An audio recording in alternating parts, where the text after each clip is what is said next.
So I'm gonna beat this drum as long as I need to beat it, especially considering how many people I know are actually thinking about voting for Kamala Harris. These folks have no clue what kind of absolute tyrant she really is. And if you need proof, look no further than this video I'm about to show you. Watch this clip and try telling me she's not dead set on stripping away your rights. It's people who own guns who are quietly sitting on those guns, and those guns might end up being the weapons of the destruction of a community because they get in the hands of some kid who decides that they like what they see on television and they want to act that way.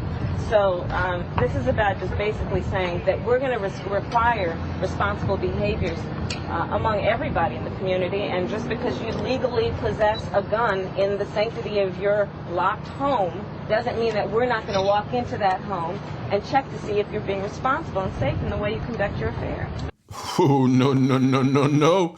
You're not walking into my home to check anything, Kamala. Not today, not tomorrow, not ever. I don't care if I'm sitting in the so-called sanctity of my home or chilling on Mars. You're not gonna roll up unannounced to check on my guns like we're living in some kind of dictatorship.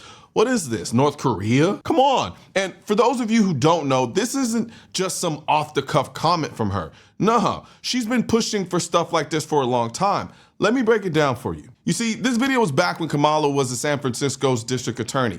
Kamala Harris helped draft legislation that essentially gave the city the power to walk into a legal gun owner's home to see if they were storing their firearms properly. And you know who signed it into law?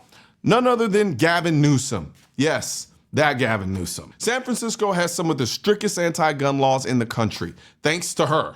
And guess what? All those laws don't seem to be stopping crime now, are they? Now, what really kills me is that she has the nerve to say, and just because you legally possess a gun in the sanctity of your locked home doesn't mean that we're not going to walk into that home and check to see if you're being responsible and safe in the way you conduct your affairs.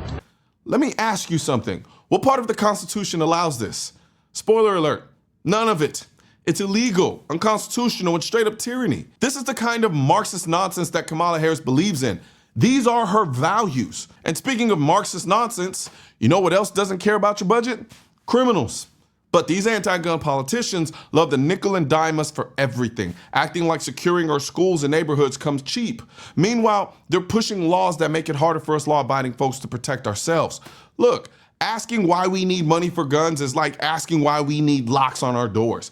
They want to strip us of our rights while selling us some utopian fantasy that has nothing but smoke and mirrors. And that's why I stand by the statement, need money for pew pew.